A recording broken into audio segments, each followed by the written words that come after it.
Mendengar keterangan suami mereka, Ida dan Sita menjadi semakin khawatir dengan sahabat mereka itu. An, tolong, jauhi Erik. Aku takut kalau... Id, aku tidak punya hubungan apapun sama Erik. Kalau nggak ada, lalu alasan apa si Anli melakukan ini sama kamu? Foto-foto itu juga, aku yakin itu juga ulah perempuan itu, debat Ida. Anak, tolong putuskan hubunganmu dengan Erik. Tolong. Riana mendesak. Dia mengambil tangan Ida dan menggenggamnya erat. Id, aku dan Erik, kami sungguh...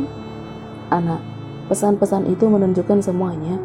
Kalau kamu dan dia memiliki sesuatu yang sedang terjadi. Sambar Sita dan menatap serius sahabatnya itu, seraya menunjuk ponsel yang ada di tangan Riana. Aku sama sekali tidak ada maksud kembali kepada Erik. Aku menerima ajakan ke villa karena di sana ada Evan dan Diane, terang Riana. An, tapi berbeda di pemikiran laki-laki. Kamu terima ajakannya, berarti kamu mau kembali sama dia. Apa Dimas tahu soal ini?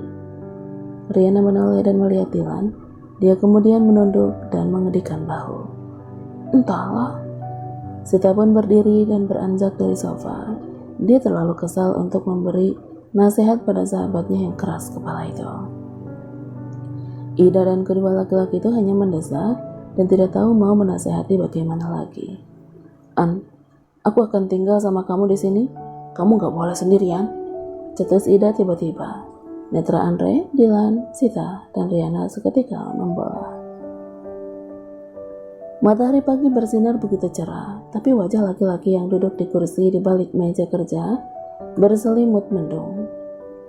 Dev, menurutmu apa yang harus aku lakukan? Foto-foto Riana sudah berhasil ditarik, tapi aku yakin opini masyarakat belum berubah, ucap Eri tidak bersemangat. Bos, kamu istirahat dulu. Dari semalam kamu duduk terus di sini. Come on bro, nanti kamu sakit, bujuk Dev seraya membereskan meja atasannya itu. Dev, panggil Erik. Dev meletakkan kertas dan map di tangannya ke meja. Dia menatap atasannya yang membelakanginya itu. Erik, ini Indonesia. Norma-norma di sini masih berpacu pada adat dan agama. Tidak mudah mengubah opini publik dalam semalam, apalagi soal foto vulgar seperti ini. Satu-satunya cara supaya tidak terulang, kembalilah ke London. Jangan dekati Riana lagi, saran Dev. Eri seketika memutar kursinya dan menatap garang asistennya itu. Apa kamu bilang? Jangan dekati Riana lagi. Bro, kalau aku ingat-ingat, sejak malammu dan Riana 4 tahun lalu, banyak hal terjadi sama Riana. Awalnya dia hanya mahasiswa biasa yang menjalani kuliah seperti yang lain. Lalu setelah kejadian malam itu, semuanya jadi berbeda. Loker Riana penuh coretan umpatan. Kamar asramanya dapat kiriman sampah. Hingga semua foto-foto rekayasa yang bikin kita salah paham sama Riana. Dan sekarang, foto-foto malam itu tersebar di internet. Apa kamu masih berpikir enggak ada hubungannya sama kamu? Ungkap Dev, merentet peristiwa yang dialami Riana. Erik menurunkan matanya dari sang asisten dan memutar lagi kursinya. Dia tidak bisa menyangkal perkataan Dev. Laki-laki itu mengejamkan matanya. Perlahan tangannya terkepal. Hatinya dipenuhi rasa bersalah terhadap ibu dari putranya itu. Dev, sampai kapanpun aku tidak akan bisa melepaskannya. Dia terlalu berharga untukku. Hanya membayangkan berpisah lagi darinya, aku tidak sanggup. Lirik Eri. Setetes cairan hangat menuruni pipi laki-laki itu. Dev mendesak. Terus, kau harus menghadapi dan mengatasi semua rintangannya. Dev berjalan memutari meja kerja atasannya itu dan menarik bahu Erik. Pertama-tama, mulailah dari ini. Dia memberikan tabletnya dan mengangguk saat Erik menatapnya. Ini, gunakan dengan baik. An, kamu yakin gak mau dibantuin? Tanya Ida seraya memutar badannya, melihat ke belakang, di mana Riana sedang membuka pintu mobil. Riana turun dari mobil lalu menatap temannya itu. Aku butuh penjahit, memangnya kamu bisa jahit? Ya jelas bisa lah. Jangan menghina ya. Kemarin aja aku berhasil jahit kaos kakiku yang bolong, sahut Ida bangga. Riana dan Sita seketika terpingkal dan memegangi perut mereka. Nggak nyangka, kaos kaki dokter dimakan tikus, gedek Sita sambil terus tertawa. Ida mengerutkan bibirnya sebal.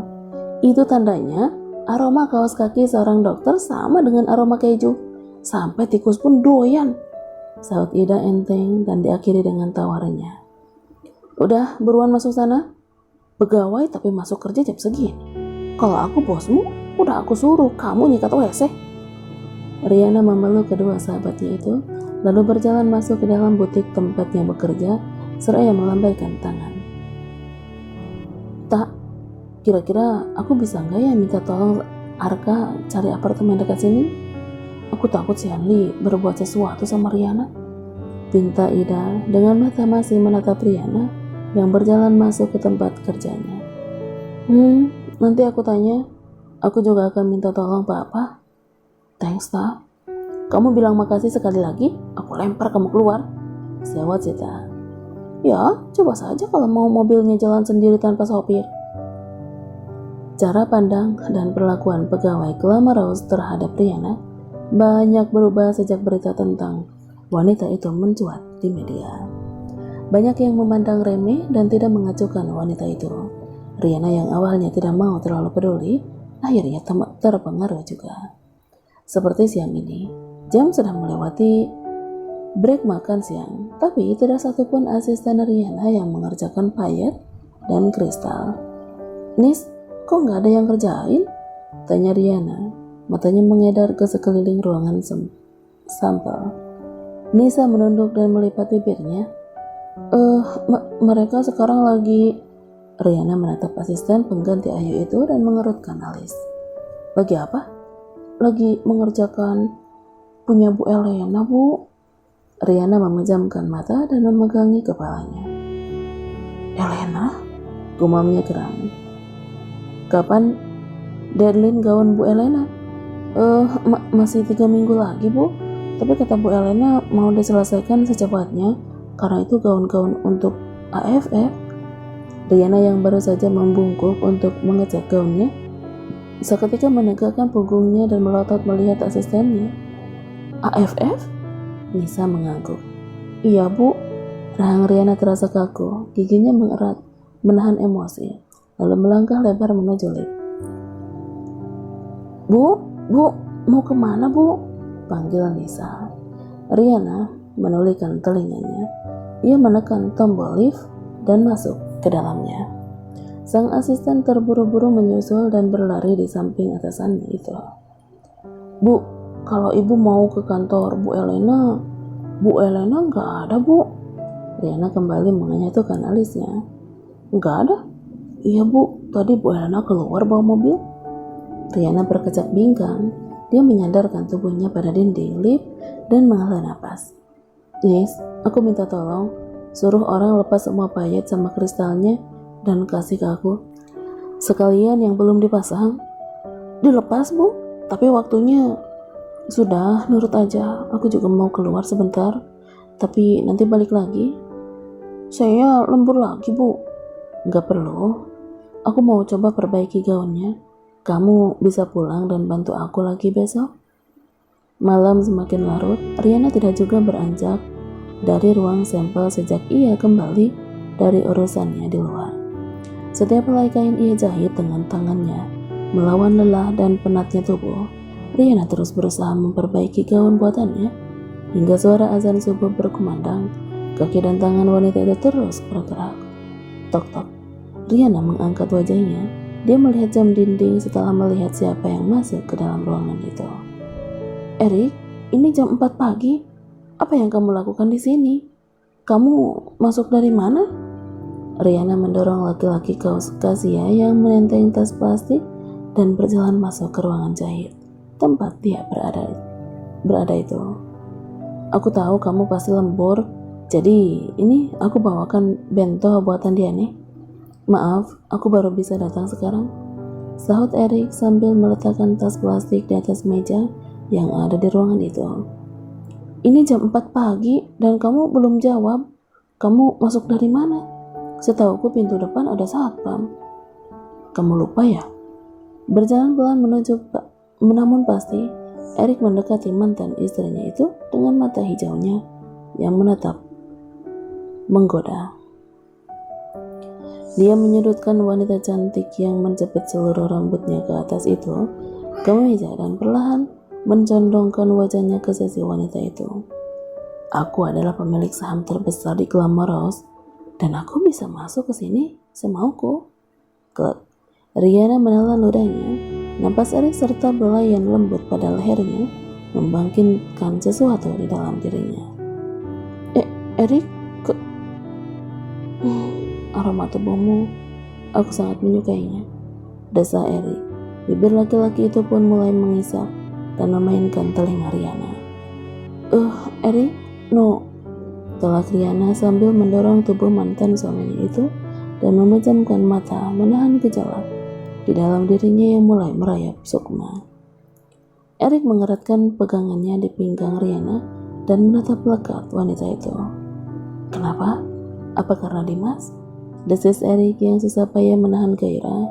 Rihanna menelan lagi ludahnya. Dia pun membuka matanya dan balas menatap netra hijau itu. Kita tidak seharusnya melakukan ini. Kau, Rihanna menelan ludahnya, akan menikah dan aku tidak. Aku menginginkanmu. Aku tidak akan menikahi Xianli. Beberapa detik Rihanna menatap mata hijau itu. Jauh di dalam lubuk hatinya, dia juga rindu laki-laki di hadapannya ini. Namun, lagi-lagi trauma masa lalunya menjadi benteng yang menghalanginya untuk menyeberang menyambut uluran Erik. Maafkan aku, ucap Rihanna sambil melepas diri dari gonggongan Erik. Erik memejamkan matanya dan menggua rambutnya. Ia pun membalikkan tubuhnya dan menatap punggung Rihanna. Katakan, apakah mencintai Dimas? Pertanyaan yang selalu diajukan Dimas kepadanya kini keluar dari bibir Erik. Tangannya terkepal tidak mampu menjawab. Mencintai Dimas? Bagaimana mungkin aku bisa mencintai sepupuku sendiri? Kalau bukan karena Irwan, aku bahkan gak sudi dekat dengan laki-laki yang dulu membuliku. Batin Rihanna. Rihanna, katakan, apakah kau mencintainya? Lagi, Erik mendesak mantan istrinya itu. Rihanna memutar badannya dengan wajah serius. Ia membalas pandangan ayah dari putranya itu. Ya, aku mencintainya. Erik mengeraskan rahangnya. Dia pun melangkah cepat dan meraih tubuh wanita itu, lalu mendekapnya erat. Dengan buas, Erik melahap bibir ranum Rihanna. Penolakan Rihanna tidak berguna baginya. Hatinya terlalu panas dengan jawaban mantan istrinya itu. Erik menangkap tangan desainer muda itu dan mencengkerapnya erat. Tidak mampu melawan kekuatan laki-laki yang dulu menjadi penguasa hatinya, sekaligus tidak bisa menolak tuntutan hati. Pertahanan Rihanna pun melemah. Dia mulai menerima dan membalas ciuman Erik, serta memejamkan mata yang tadinya terbuka. Erik membuka sedikit matanya. Mata itu membuat sedikit lengkungan. Melihat ratu hatinya tidak lagi memberontak dan membalas bagutan bibirnya, Erik pun melembutkan ciumannya dan melepaskan tangan Rihanna. Dua bibir itu saling beradu dan semakin menuntut. Euforia di dalam hati diri Erik semakin membuncah kalau kedua tangan Rihanna mengambil posisi di pinggangnya. Kedua anak manusia itu larut dalam gairah. Erik melepas sejenak bibirnya.